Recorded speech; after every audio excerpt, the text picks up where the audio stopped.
Just letting everybody in.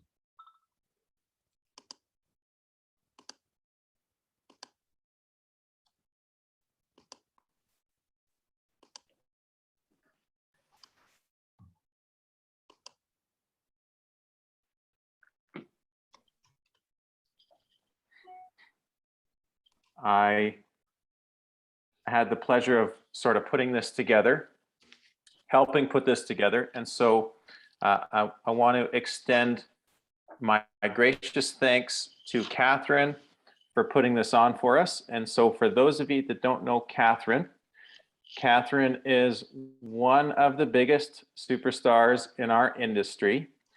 And I'm very, very honored to be sort of sideline partnered with her in our organization as a whole.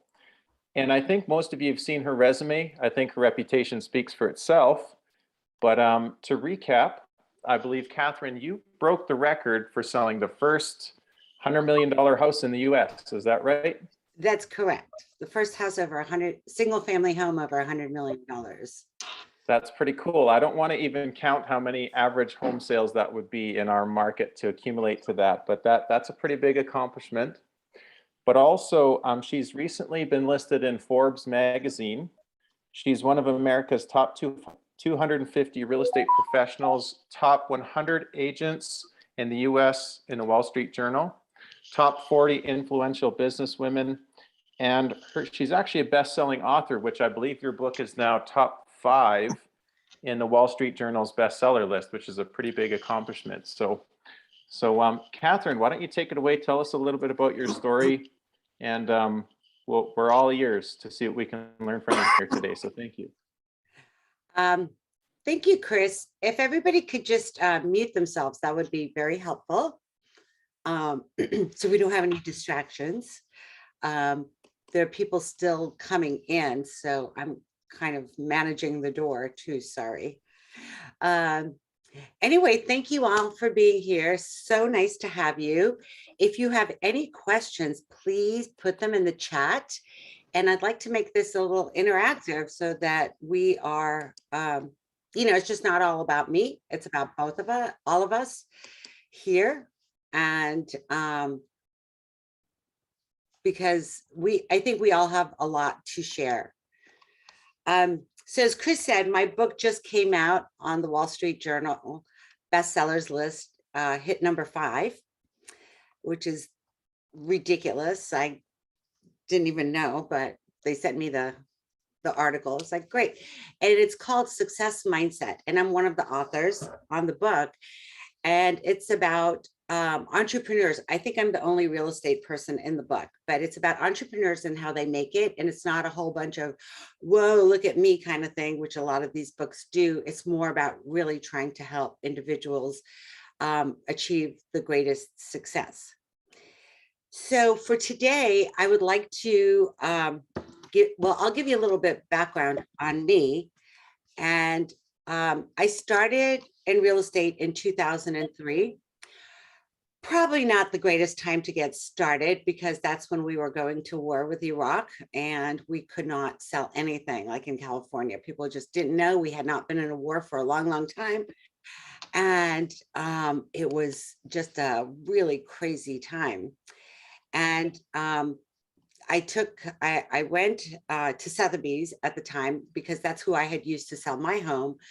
And I said, I would like to be a Sotheby's agent. And Sotheby's said, that's great. You're wonderful. We really like you as a client. However, you don't have experience and you really aren't, we just can't offer you the training or anything else to get you to where you need to be. I was like, okay. Then I went to go join another company called Elan Panel. It's in Silicon Valley. And I went through the training and there were about 40 people in the training. And they asked everybody around, they said, how much would you like to make your first year? And some people were like 25,000, 50,000, whatever per year. And I just said, I'm going to make $600,000 a year. Well, the whole room erupted in laughter. And they said, oh, you're never going to do that. And I was like, yeah, well. And so my first year, I did not make the 600,000, but I did make over 400,000 as a first-time agent. And I did that in a market where I knew nobody. I did not have any connections.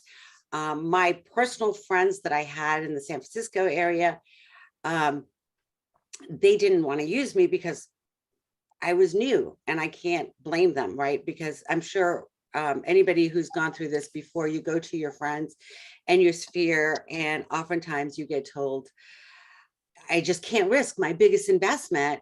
You just got your license. And yes, you have been successful in doing other things, but I can't do that right now. So I said, okay, well, I um, I trained like crazy. I worked my butt off. I did open houses and called people who didn't want to be called. And frankly, I'm a little bit of an introvert, believe it or not. And I'm not the kind of person that really likes to get on the phone and cold call or do all of those things. And when I am around people and when I am on, I really do feel like I need to take some time off afterwards just to kind of recharge myself, because I give everything I have. So one of the first things that you all hear in this business, or any business, frankly, is fake it till you make it. Who's heard that? You can raise hands, and who believes in that sort of thing. So I'm here to say, do not fake it till you make it. Make it so you don't have to fake it, right? And you're like, how am I going to do that? I don't have any listings. I don't know anybody. And I really want to be great at this, and no one's going to use me if they think that I'm new. Well, so this is what I would do, and this is what I have done. First of all, um, listen to great motivational books, and not motivational, but like listen to good, honest business books, sales books, because we are salespeople, folks. And anybody who, there's like a lot of other different professions, but people who do very well in this industry, I find, are teachers, because they're very patient and they do kind of have to sell the curriculum to their students, and salespeople from other areas. So you want to talk about your background to people, about what you have done before and your successes there.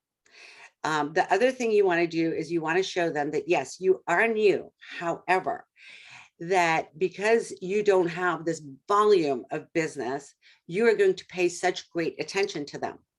And then you will say, I will partner with one of the top agents in my office, in the industry, whatever, you need to do that. And I'm not sure where you all are in your journey, so I don't want to talk down to anybody if everybody is an experienced agent here, because I can take it very deep, or we can take it very light. Uh, so yeah, just put in the chat if you want to just let me know, and then I can tailor it. So what I did from the beginning, and I said I didn't know anybody, I went to every single broker's tour I could. I made myself very, very fluent, and I could talk about every house. I went on the MLS and I looked at all the houses that had sold, that had expired, that had done all of those things. And I knew about it. So when somebody asked me something, I was able to talk about why that house sold for what it did, and what is the difference between this home and that home. And the other thing I did was I had a big board with the map of my area in my office, and I took a little pin and I put the pin on every street and put where that house sold. So I would be always looking at that, and as a result, I felt like I was getting to be a better agent and knew everything really, really well.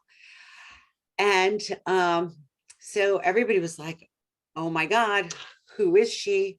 Where does she come from? I was going to write another book saying, who the hell is she? Because that seems to be the thing that everybody has said about me every time I enter a new market. So I knew all the properties. And in California, we have like a 14-page purchase agreement. And I don't know what it's like in your market. So I printed that thing out. And if I was at a doctor's office, if I was waiting in line to pick up my kids, I would just take out that hard copy and learn every single thing. Because yes, we all go to school, we all pass our tests, but let's face it, it really does not prepare you for what you need to know. And so, as a matter of fact, I felt like I learned everything after school, after my classes. And so I just would do that. And as a result, when I talked to the clients and I had the agreement in front of me for them to sign, or we would go over, I knew everything that they would ask me, I would have a good answer and why it was important. And that was really good because in California, we didn't use lawyers. We did everything ourselves. So my first sale was $2.7 million. I was in my office and anyway, so I was able to get someone to buy a house from me. And I didn't really know the contract as well as I should have. And in the portion where I was financing, I had put in the seller would be carrying back 1.7 million or whatever that number was. My manager came in there, who was just not a nice person. And she had no idea how I, who didn't know anybody, had come across this client. And so she starts looking over the contract and in front of the client said, oh, do you know you have this, as the seller's going to carry back 1.7 million? And I was like, well, no, that's how much she's going to be putting down. Oh, that's the loan. I said, but that's a good idea. So sense of humor, my friends, use it. You all have it. You wouldn't be here. Use it. And if, we all make mistakes, make a joke out of it and show that you're not so serious about yourself and just have fun, with that. You all might want to take improv classes, by the way. That is a really good way to do that banter back and forth with someone. And when you are in meetings and you need to come up with a quick answer or something, it really does help, to be quick. So then I went along and then I got a meeting with another person and someone had called in the office. I was on floor duty. Our phones never worked.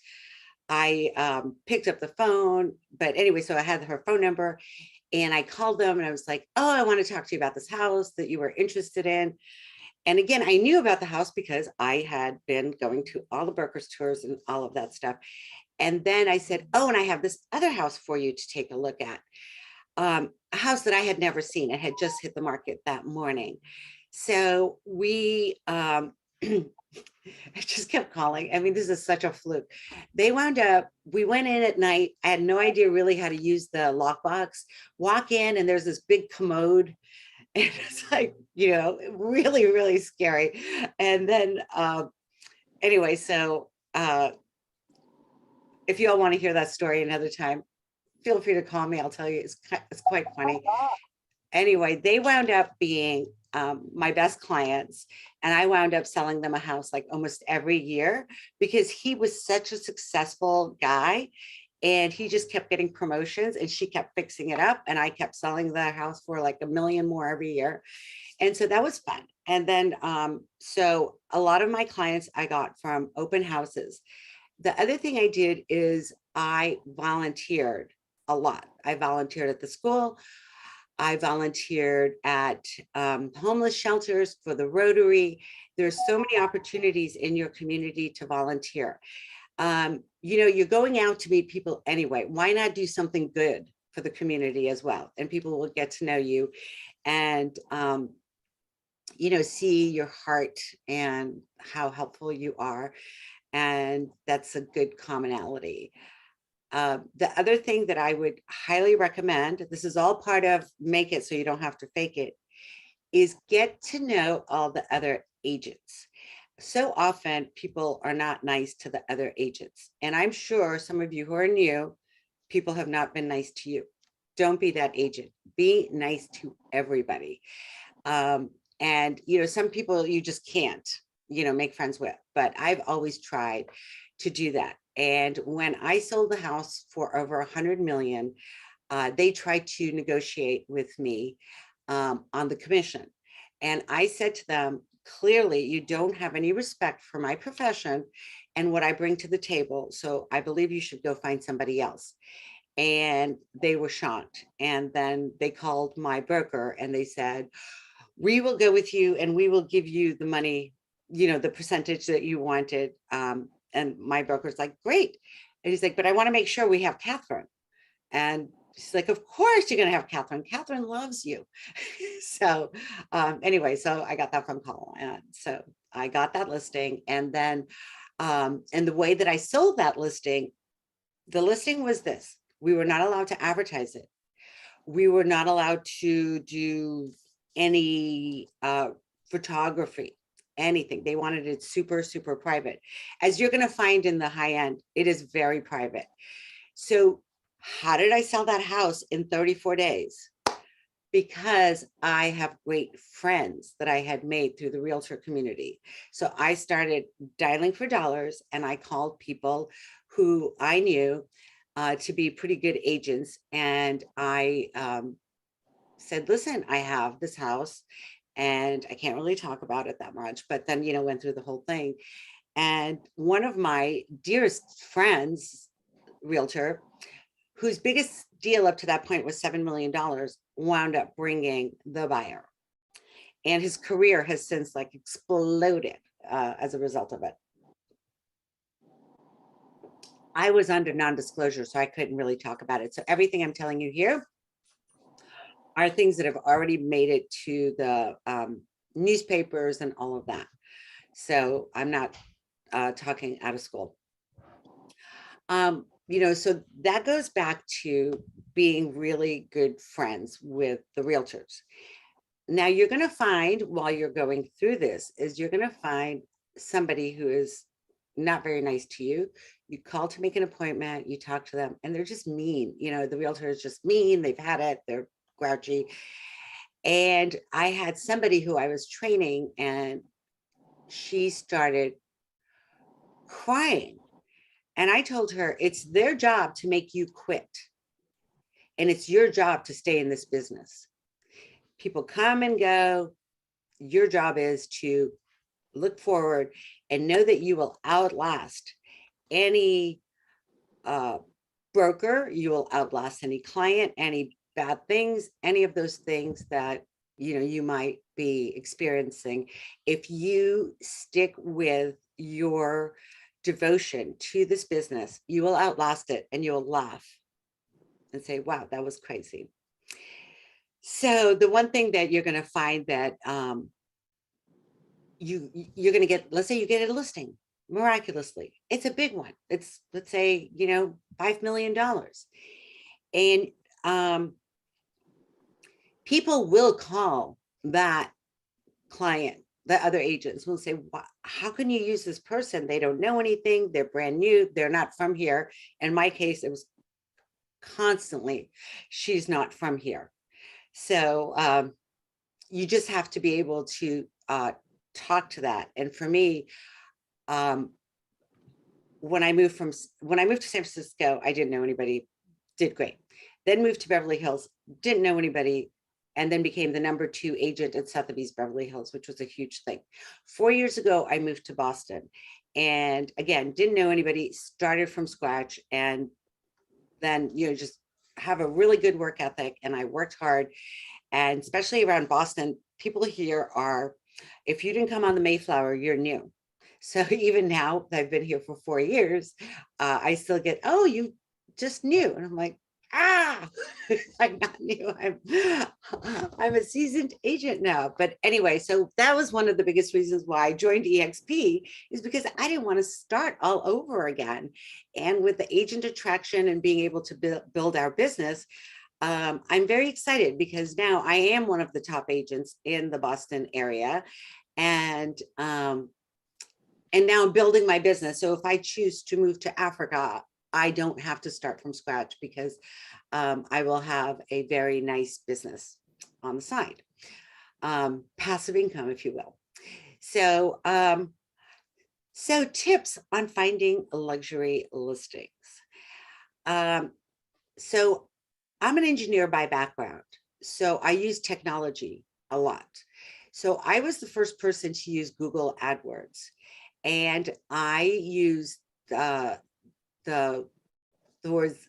I used the Google stock symbol. They had just gone public, GOOG, and then I also did Apple, AAPL.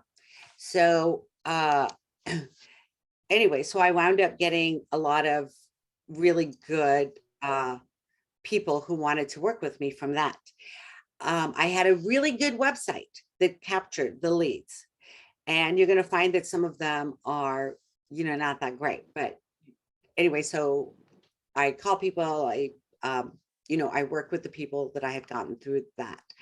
And nowadays, it's very difficult to do Google, Facebook, any of those things. They're so strict, and their fair housing laws, they're getting sued. They can't. In 600 meters, turn right onto Ron McNeil Line, County Road 52. Hey, Lindsay, can you turn off? Can you mute yourself?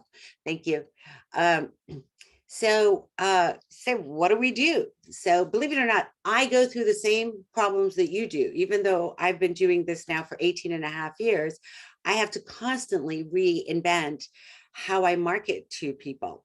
So watch how you can get SEOs. Take the next right onto Ron McNeil.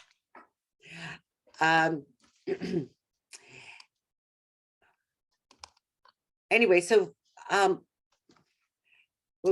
sorry, that really distracted me. So anyway, so so I don't know how many people here are with the EXP, but I am. Chris is, and I am an engineer by background. I have never seen better technology than I have here. So I was with Sotheby's, I was with Compass, and I was with Christie's. And everybody touts that they have the biggest and best technology. And I find that EXP has the best technology out of everybody. So how do I get luxury listings, my friends? Okay, so we get KV Core for free. You all might or might not use it, but use it. It's good. When I first joined EXP, they said, oh, you get KV Core for free. And I was like, I'm not going to use that. I have an amazing website, and I'm going to just use my website.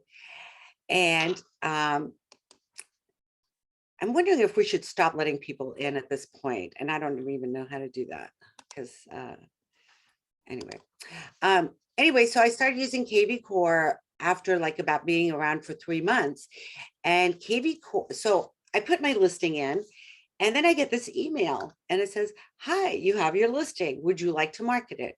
I'm like, yeah, okay, why not? So I marketed. And I had just set it up, like I wasn't using KV Core. It was just kind of there. So I said, okay, I'll market it. So I put in the marketing, $35 for 4 days. Oh, $45 for 3 days. And I put that in, and I wound up getting 8 leads, 8 solid leads from that. So if you try to go to Facebook and you put in try to put in a listing, an open house or whatever, let's say you're doing an open house for another agent and you want to go promote that, and then you put it in Facebook, I would say 85% of the time will turn you down.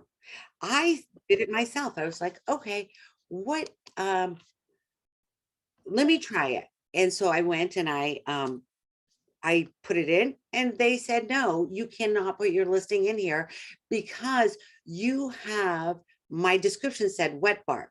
They're like, you're talking about alcohol. So therefore your ad is disqualified. It's like, okay. So I just find that just using KV Core, and that is like the best thing. And as a result, I have been able to get a lot of really good, strong leads with phone numbers, and I have closed deals as a result of it. So I was like, okay, what else does this little company have here?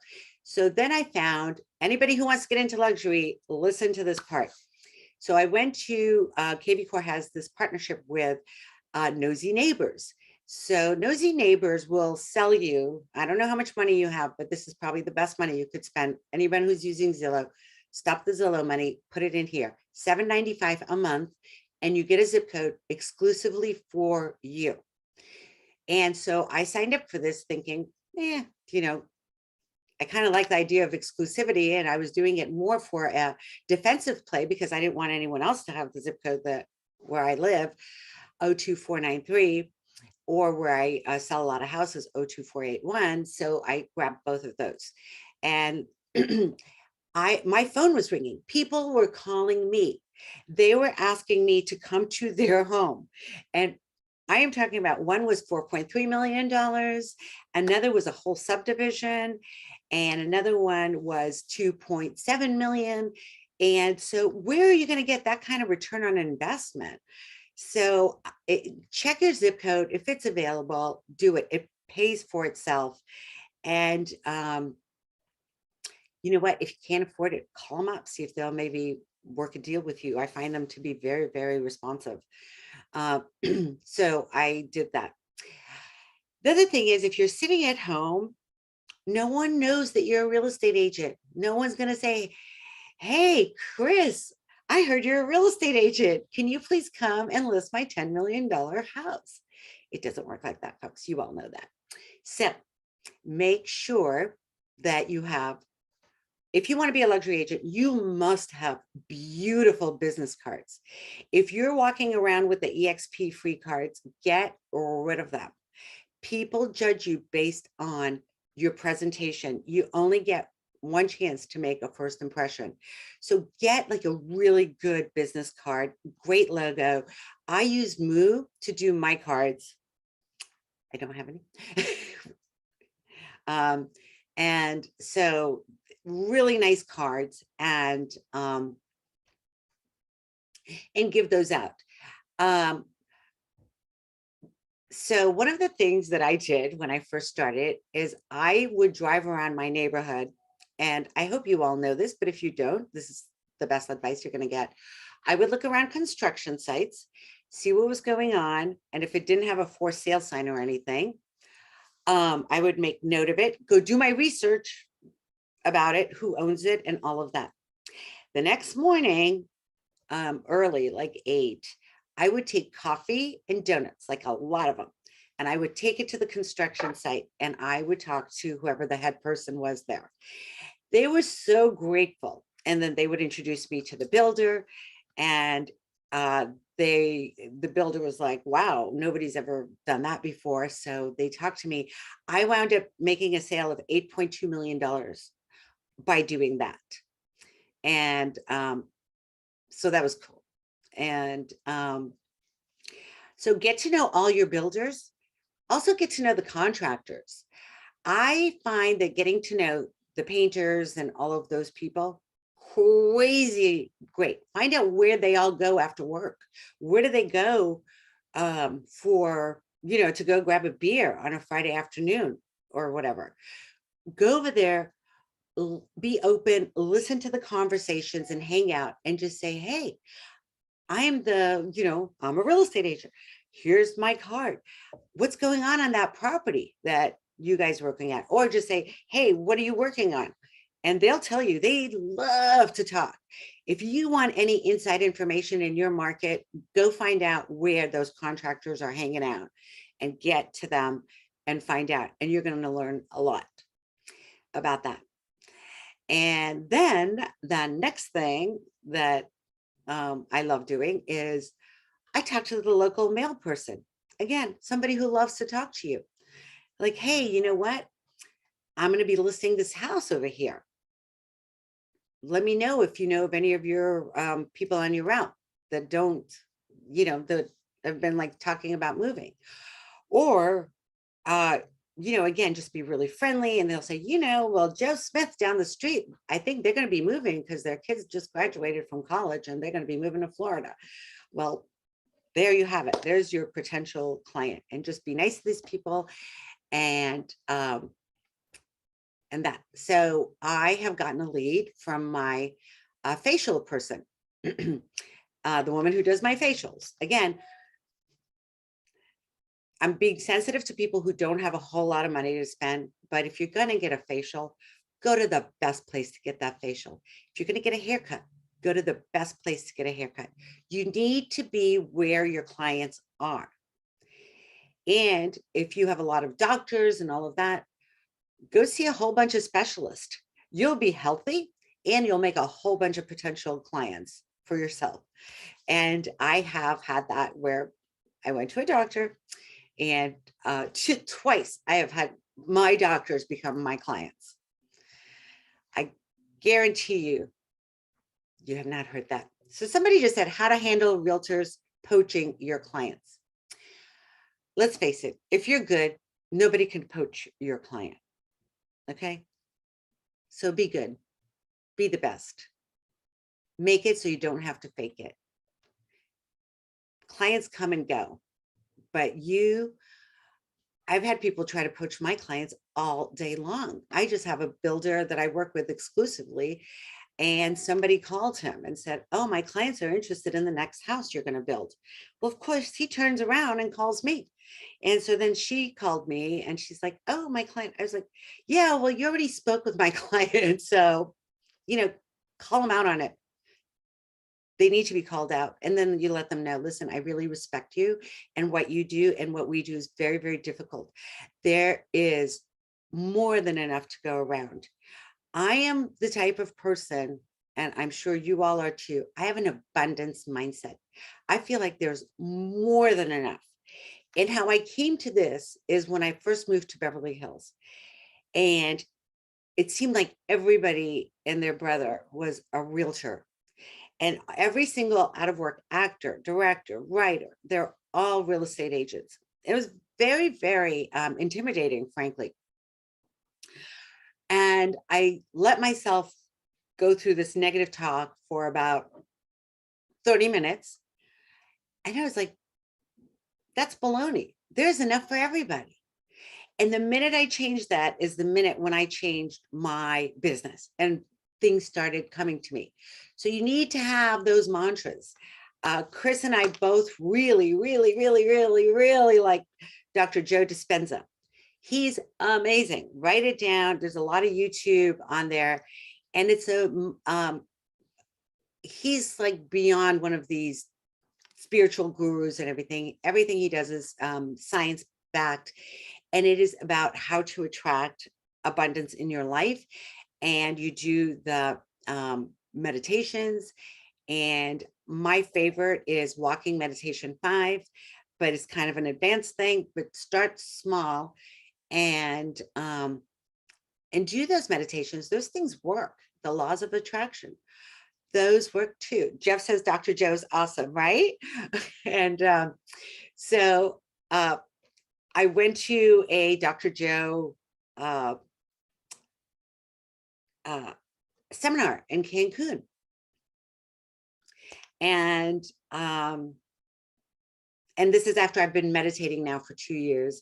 And I went to this seminar. I came back and a client I had been working with for a whole year finally found a house on my last day there. We signed the contract, multiple offers. We wound up getting it $4.4 million. I was feeling really good after we walked through and everything. And so I was like, okay, I have been in Mexico. I need to have a really great meal. And I'm going to go to the our local steak place. It's wonderful. It's called the Coach Grill. And there was like 4 people on there. I went and I sat at the bar, which is what I always do. Do not go get a table for yourself. You talk to yourself enough. Go talk to other people. So I went and I sat at the bar, and there was a woman sitting at the bar, and she looked over at me and she said, "Madam, may I ask you who does your hair?"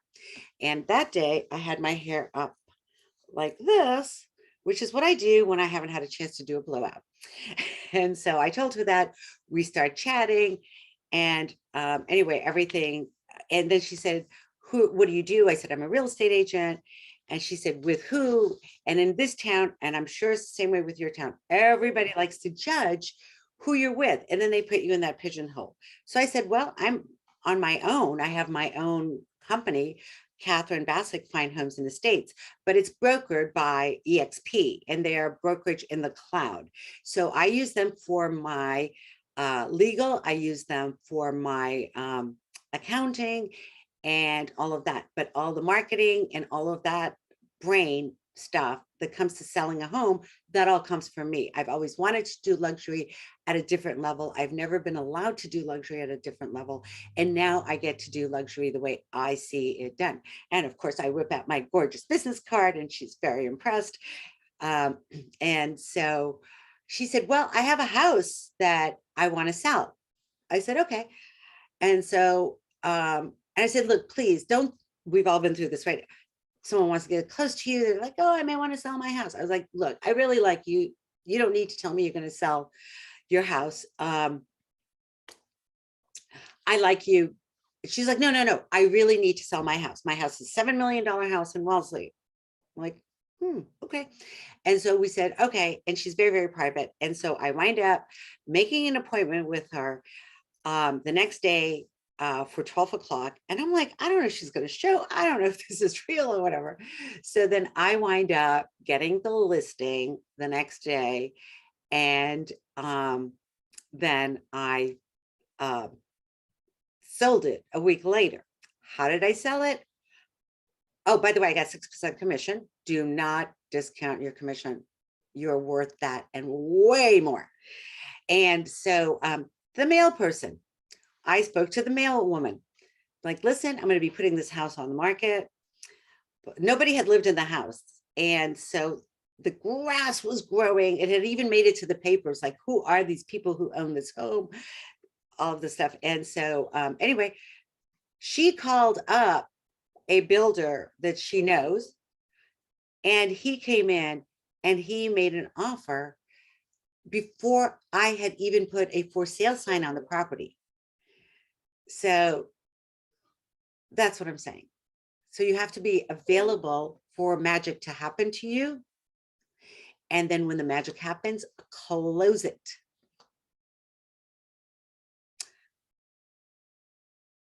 Anybody have any questions? I don't want to just keep rambling. Yeah, I had a quick question, Catherine. Can you talk about like the difference between selling luxury in Beverly Hills versus Boston, especially breaking into Boston? Because reason why I ask is because many of us live in markets where, $1 million might be end. So this whole idea that like, no matter what your price point, no matter what your market, the idea of increasing your average price and breaking into that market, how much product there is. Can you talk about like the differences between the two markets? Yes. So Beverly Hills is a very big luxury market. So all of the big boys and girls play in Beverly Hills. They've been around there forever. They're on all the TV shows. And actually, I was asked to have my own show called Queen of the Hills. And so there's like a lot of, huge competition.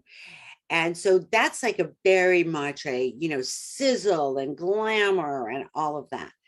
Where in Boston, it's very low key and you don't have that glitz and glamour. And if anything, and by the way, when I was in Beverly Hills, most of my clients liked me because I didn't have that glitz and glamour and I did not push that. And I did not use their listing from promote myself. And in Boston, very quiet. There's so many billionaires that live here. It's crazy. They don't want anyone to know how much money they have. This is very generational wealth.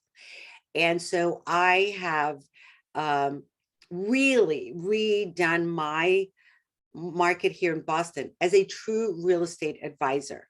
When you are a real estate advisor, like, well, what does that mean? It's like when the stockbrokers used to take stock things, right? And then all of a sudden you could buy anything on Schwab or E-Trade. Then the best ones became advisors, wealth advisors. So you have to become a real estate advisor. So what do you do as a real estate advisor? You have to have that absolute best team around you. And that means having the best inspectors. You have to have your connections to the best private schools so that you can potentially make an introduction for your client. You have to have names of really great wealth advisors in the area, divorce lawyers, all of the things that someone would need in their life, you need to know about so that you can be the conduit to advise them on how to go about their lives. Because as you all know, we are their therapist, we are their realtor, we are their designer, we are everything. So again, no great designers really make good friends with your stagers and designers and all of that, because they can also let you know when something comes up. And luxury is not a price point. It's something that I try to stress all the time. Luxury is not a price point. Earlier this year, I sold a house for $630,000. I sold another one for $710,000. It doesn't matter. It's how you treat your clients. And you have to know, it's like going to the Ritz-Carlton. It's like walking into Cartier. You will get treated very well. And it's like going to Tiffany's. You can go and buy a keychain from Tiffany's for $100, or you can buy a, $1 million necklace. It's just the way it works. So you have to remember that you're consistent. Consistency is going to be your key, and you have to be consistent in behaving in a way that people expect from a luxury advisor. Did that answer your question, Chris? It does. I have another question. Okay. Do I have to dress like I'm a multimillionaire and or drive a vehicle like I'm a multimillionaire to score, more high-end stuff? You should really dress well. You really should. I got a listing. Afterwards, they told me it was because I dressed well. And this is what happened. Another agent who had done like 4 times more volume than me, he came in with the jeans and the cool jacket and the, Valentino shoes with the spikes in it and the whole thing. I walked in there and I just looked professional, somebody who they can depend on, who can sell their home. Afterwards, they said that they really appreciated the fact that I took the time to dress accordingly, and that I thought that their home was important enough to dress properly. So, okay, I'm not saying go and get like a whole bunch of, clothes. Get nice clothes. And for you gals out there, I have a big tip. Loft is your best friend. That place has beautiful clothes that they look expensive, and they're professional looking. It's like a lot of younger business people, women go there, and it's really good. So go there. Loft by Ann Taylor. So I get no money from any of these people, by the way. I'm just telling you my secrets. The most important thing you want to do is have good shoes. Make sure they're clean. Make sure they're polished. People will judge you based on your shoes. It's an age-old thing. Bankers have done it forever. Everybody knows that. So do that. Now, not everybody can just, walk around and, have a BMW or Mercedes or whatever. But have the best car you can. Make sure there are no dents. Make sure it's washed. Make sure it's clean. It smells nice.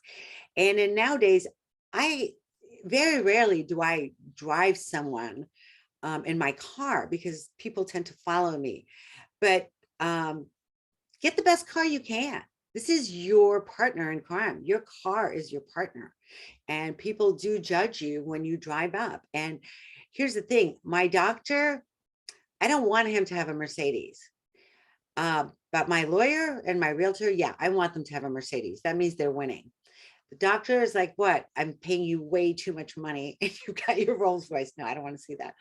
So yeah, so try to get the best car you can. And nowadays, oh my God, there's so many great financing options and these things. So this guy wrote, how about vehicle wraps? I have a full-size pickup. You know what to do. If you know what, vehicle wraps are fine. Do not walk around with a big old sexy realtor sign or something on your car if you want to do luxury. Now, if you want to just do volume, fine. People will remember that. But do think about luxury, and luxury is understated. It really is. I know the media would like to have you think otherwise, but it's not. Don't go overboard, with the jewelry or this or that. Just be understated. Have a really nice handbag. Have a great notebook. When you go and you meet somebody, have a beautiful like leather type of notebook And by the way, they're not that expensive. And just make notes and just write. People get very, very anxious when they think they're talking to you and that you're not writing it down and that you're not going to remember it. And then they're going to have to tell you all over again. And that you don't really respect what they're saying enough to go through the write it down. Write it down. Even if you're writing your laundry list, write.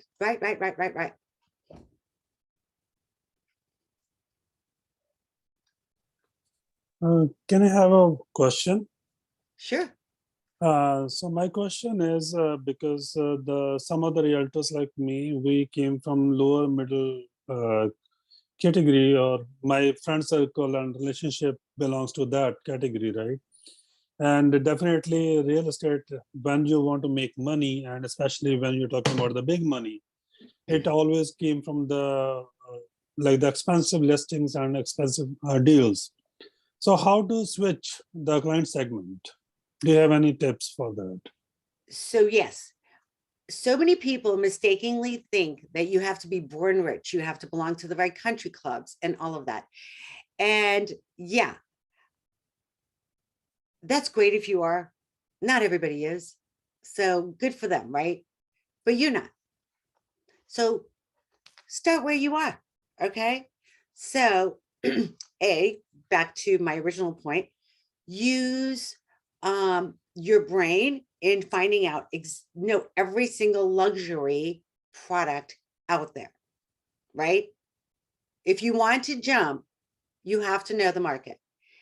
Then go through the expireds and be consistent in this. Send them a postcard, send them a letter and say, sorry, your house didn't sell. I'm here. I'm going to work really hard. You know, it has to be from the heart. And you say that and send this out to the homes that are considered luxury in your area. Now, if your area is $700,000 is luxury, send it to those people. Now, nobody is going to call you on that first postcard. This is a long game. This is consistent. Then a week later, send them another one. A week later, keep this up until you get traction. They see you, they're consistent, and then send them market reports, send them the recent sales, and they're gonna see your name over and over and over again. And they're like, you know what, my last realtor kind of wasn't really in it. I never felt like I was a priority to him, but this guy seems to, he thinks I'm a priority. So I'm gonna just give him a call. So that's how you have to do it. So you have to market to those people. The only reason why I'm asking is because last year I just finished my second year, and last year Congratulations. thank you so much. So when I came across for it's close to $250,000 listing, and the guy invited me and asked me to do the CMA for his property, and because I drive Tucson and he drives luxuries. So I guess that could be the one of the reasons that I couldn't get the listing, because of whatever the price I quoted to him. He listed his house almost $100,000 above that price, and his house is unsold till date, and he is planning to rent it out. But my point is, like, do I need, like Chris asked you the same question, but my question is from my personal experience. When I'm going to do the CMA and to get the price of the list property, do I need to, because for that reason I had to change my car. Now I bought a kind of little one, like the upscale car than the previous one, but it's working. And Chris, I just want to tell you, like, definitely driving a better luxury car, it's working to get the listing, and it's working for me for the last 6 months. So that's why my question came from, like, do I need to prepare like them? Definitely I always use my suits and leather shoes, but regarding the car and your presentation, Where And do you definitely meet when them? you, Where do you meet them the first time? at their home, they invited me. So maybe if you're not thrilled with your car, maybe you have them invite them to your office first to get to know them. And The then problem is maybe like, go uh, to the, their office. uh, Park around the the, street. actually the thing is, I try to call them, but the problem is, the people from the upper segment, they believe that, okay, they should be listened. Like someone should listen to them. They don't want to listen to you. Like this is kind of Oh, no, mentality and they're with that right. side. You should listen to them. Yeah. So 100%. like, Listening is the greatest thing to get into luxury because yeah. people don't like to listen. Everybody likes to talk. That's why we have 2 ears and 1 mouth. So, um, No, but you have to listen. But what I'm saying is invite them to your office to get to know them. I have done that, by the way, and it works okay, makes sense. because then Yeah. you're kind of in the driver's seat. Yeah, And thank by you the so way, much. don't go through a big old listing presentation about how great your company is and how great you are. Nobody cares. You want to go and let them know that you know their house and here's why you can sell their house and how you can get the buyer. And you tell them, yeah, I may not have 1 million buyers, but I can guarantee you I can get to your buyer. And that's all anybody wants to hear. And that's all we need to do. That's our job, to get to your buyer. Okay. Most you of these so much. people who advertise all of these things, they're doing it for themselves. They're not doing it to sell the house. How many times have we seen that? So show them that you're not going to use their listing to prop yourself up. If it happens, it's wonderful, but you're in it for them. You are their partner. It's called Nosy Neighbor is the name of it. And you can only get it if you're part of KV Core. I just tried that and it won't let you put a postal code in it for Canada. Ooh, they may not be in Canada. Are we all from Canada? Are Yeah, you, how many anybody who's Canadians? with EXP, try going to KV Core and then sign up that way? That's what I did. Okay, well then can you do me a favor? Go to just nosyneighbor.com. Okay.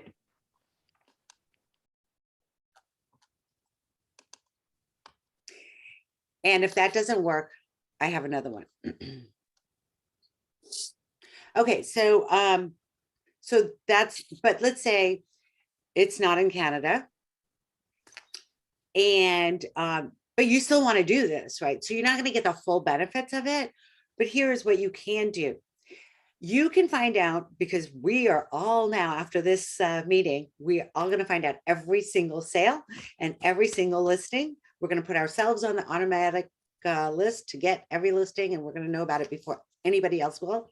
The minute a new listing comes up in your neighborhood or the area that you are farming, get the address, go take a photo of it, make a postcard, send it to 30, 40 people in the neighborhood and say, your neighbor's house just came on the market. And I'm happy to do a market valuation for you. That works as well. What I love about Nosy Neighbors is somehow they have the clients' emails and they have this and they have all of this other cool stuff that goes along with it. So last week I got an email from a potential client that said, hey, we aren't ready to sell till next year because our child is graduating, but I would invite you to come to my house and give us any thoughts you have. And I just want you to know, I'm kind of making it seem like everything is so easy peasy for me. It is not. I struggle just like you all do. When I first moved to Boston, I went to a listing presentation. I gave them my price. I thought I had done a great job. And I gave them my price. The other person came in after me. They badmouthed me, said, hey, she's not from here. She doesn't know the market, all of that stuff. And then and then they went in at $500,000 more than I had quoted them. They got the house. They got the listing. They never sold the listing. And the owner told me that they thought that they had been had. You don't want to have that reputation. And it's going to happen. And I want you to know, I have lost things, but I just go, they're lost because I am fabulous. Can we all say this together? They're lost. I am fabulous. Come on, guys. Where is it? Yay. You have got to own that. You are fabulous and they are lucky to work with you. So just remember that. And then the next person would come. And by the way, if you get a bad listing that maybe you priced high, whatever, and they gave it to you, that's just bad energy. And believe me, more things won't come to you. And I've done it. And then the minute that goes away, either, we separate the expired, whatever, I get 5 or 6 other things that came to me. Like, where were these things, But it is the energy. It's supposed to flow through us. Anything you hold on to too tight or you got it through manipulation is going to, karma is a bitch and it does come and get you. So honesty, knowing your market, all of these things, amazing. People can tell it a mile away. Catherine, can I make a quick note before we come up on the hour here? Yes. First of all, I want to say thanks again for hosting this. I've been anxiously excited, waiting for this all week, and I've been plugging into a lot of other trainings that you've been putting on. And so Catherine does this once a week for us, by the way. She's phenomenal. So if you're just looking to add an extra $1,000 per commission check to what it is that you do, or to increase your average sales price by 50 or 100,000, this is definitely the place to start. And a big part of it is definitely mindset, as she's mentioned numerous times, and knowing your market. But I do want to mention, so Catherine's a big superstar. We've got another really great real estate agent in our group, in our line, so to speak. And in March, we're looking to do another one of these. So stay tuned, keep your ears open. We're going to be coaching and training on how do agents, so this one is, how do agents sell houses of, average price $5 million, whatever. The next one is going to be, how do agents sell 200 plus homes per year? So we're going to have somebody great come and speak to us who coaches and trains realtors to do just that. And many of us on this call know who that person is, but keep your ears open for that. And yeah, thanks again. Feel free to look Catherine up and check her out on social. So I'll give it back here to you here, Catherine. Thank you, Chris. Thank you all for having me. I hope you got something out of it. And so if you have any, Catherine, thank you. can I ask also one have last question?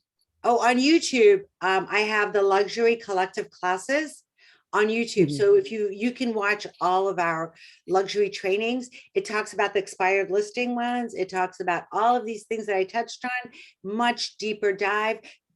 Right now, we are saying do not fall asleep. The holidays are when you're getting everything geared up for next year. So do everything you need to do now. Volunteer, volunteer, volunteer. People are so anxious to do get-togethers. Do a get-together. Does not have to be expensive. So right now, between now and the end of the year, just work like crazy to establish yourself and then do a business plan, because if you fail to plan, you plan to fail. I got all kinds of them. Anyway. Catherine, can I ask one last question? Sure. If you don't mind. No, go ahead. My question is regarding the social media. Because real estate is a relationship building business. So when we get any lead, like you said, nosy neighbor or some online lead networks, so how to build a relationship with them? How to build a relationship with social media? No, if we get any lead from social media, because I'm finding very hard to make a relationship when the lead is coming from social media. Did you call them? No, they call me. Okay, so then, well, we can talk about that offline, but we need to figure out why you're not connecting. Because if they're contacting you, they've already made the first step. Huge. That's 90% of it, is that they're contacting you. So we got to figure out what's going on that they're not using you. So, but you should are you with EXP? Unfortunately not, but I sent couple of agents to EXP. And I told Chris that eventually I will join EXP, but right now I'm in the middle of something and I have to finish those things and wrap up the stuff. Okay. Then eventually I will be with EXP sooner or Because later. we have over 100 training classes a week. Mhm. And we've got some real superstars who teach it. So when you do join, you're really going to be impressed with the group, and specifically the Game Changers group. And that's where we are. And again, in the meantime, feel free to go to the YouTube ones and see if you can pick something up from the classes that we've already been teaching. The Luxury Collective class. And then once you're with the XP, we'll invite you to the weekly classes. Okay? Okay, thank you so much, Catherine. Thank My you so much, pleasure. Chris, for inviting me. Yeah, Chris, you're a little rock star there, mister. So, Yeah, Chris, thank you for inviting me, bro. This is really helpful. thank you. Well, thank you all for coming. That was super fun to meet, kind of see your beautiful faces. And happy holidays. And we'll see you next time. Bye. Hi, everyone. Thanks, Catherine. Thank you so much. Bye. Thank See you. you guys.